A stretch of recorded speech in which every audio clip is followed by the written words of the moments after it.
আশা করি পুজো সকলের ভালো কেটেছে, সকলেই সুস্থ আছেন। আর এই পুজোতে ষষ্ঠীর তো দশমী কি স্পেশাল মেনু ছিল সেটা তো তোমরা সবাই দেখেই নিয়েছো। শেয়ার করবো ষষ্ঠীর স্পেশাল মেনু। সেদিন প্রথমেই বানিয়ে নিয়েছিলাম সিমইয়ের পায়েস, তার জন্য কিছুটা বাতাসা প্রথমে ভিজিয়ে রেখে দিলাম। এবার 500 দুধের মধ্যে 1 কাপ জল দিয়ে সেটা ফুটিয়ে নিচ্ছি।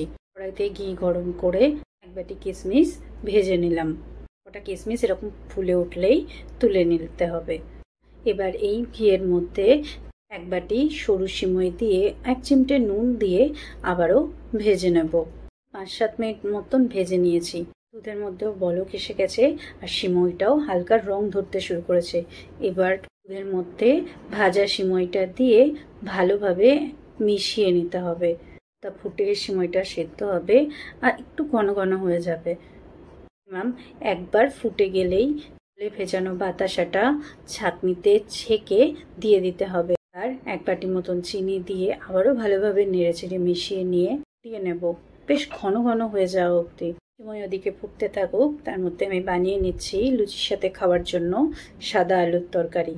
তার জন্য আলুর খোসা ভালোভাবে ছাড়িয়ে নিয়ে ডুমো ডুমো করে কেটে নিয়েছি। লুচির সাথে খাওয়ার জন্য সাদা আলুর কম্বিনেশনটা একদম ফাটাফাটি। আলু কাটা হয়ে গেলে জলের মধ্যে দিয়ে ভালোভাবে ধুয়ে নিয়েছি। এবার 2টো লাল লঙ্কা নিয়ে সেটাকে কেটে নিচ্ছি। সিমইয়ের দুধ ফুটে ঘন হয়ে গেছে। এরপর ভাজা কিশমিশগুলো দিয়ে অল্প এলাচ গুঁড়ো দিয়ে আবারও একবার বলক আসা অবধি ফুটিয়ে নিয়ে নামিয়ে নিলেই রেডি হয়ে যাবে সিমইয়ের পায়েস। এরপর কড়াইতে 2 চামচ সর্ষের তেল দিয়ে তাতে 5 ফোড়ন ও শুকনো লঙ্কা ফোড়নে দিয়ে ভেজে নিয়ে করে কেটে রাখা আলু, চেরা কাঁচা লঙ্কা ও পরিমাণ মতো নুন দিয়ে 4-5 মিনিট ভেজে নিয়ে তাতে পরিমাণ মতো জল দিয়ে ঢাকা দিয়ে আলু সেদ্ধ হওয়া অবধি রান্না করতে হবে। আর বানিয়েছিলাম লম্বা লম্বা করে কাটা বেগুন ভাজা। এখনকার দিনে এই লম্বা লম্বা করে বোটা সমেত বেগুন ভাজা বোধহয় দেখাই যায় না। বেগুনগুলো কেটে ধুয়ে নিয়ে তাতে নুন হলুদ মাখিয়ে নিয়ে রেখে দিয়েছি। আলু চচ্চড়িটা প্রায় হয়ে এসছে। এবার একবার দেখে নেবো আলু সেদ্ধ হয়েছে কিনা। হ্যাঁ, একদম আলু সেদ্ধ হয়ে গেছে। এরপর এতে কাঁচা সর্ষের তেল দিয়ে মিশিয়ে নিয়ে নামিয়ে নিলেই রেডি সাদা আলুর তরকারি। বেগুন ভাজার জন্য কড়াইতে সাদা তেল গরম করে নিয়েছি। এরপর একে একে বেগুনগুলো দিয়ে দিচ্ছি।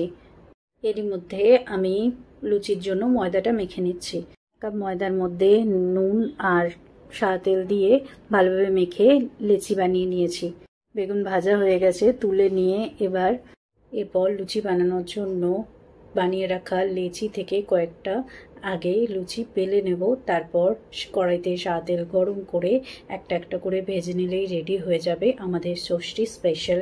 আমাকে কিন্তু কমেন্টে অবশ্যই জানিও তোমাদের বাড়ির ষষ্ঠীর মেনু কি ছিল।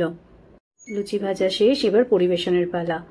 আমি দিয়ে দিচ্ছি লুচি, তার সাথে প্রথম পাতে বেগুন ভাজা, এরপর সাদা আলুর তরকারি, সিমইয়ের পায়েস, রসগোল্লা আর পান্তুয়া।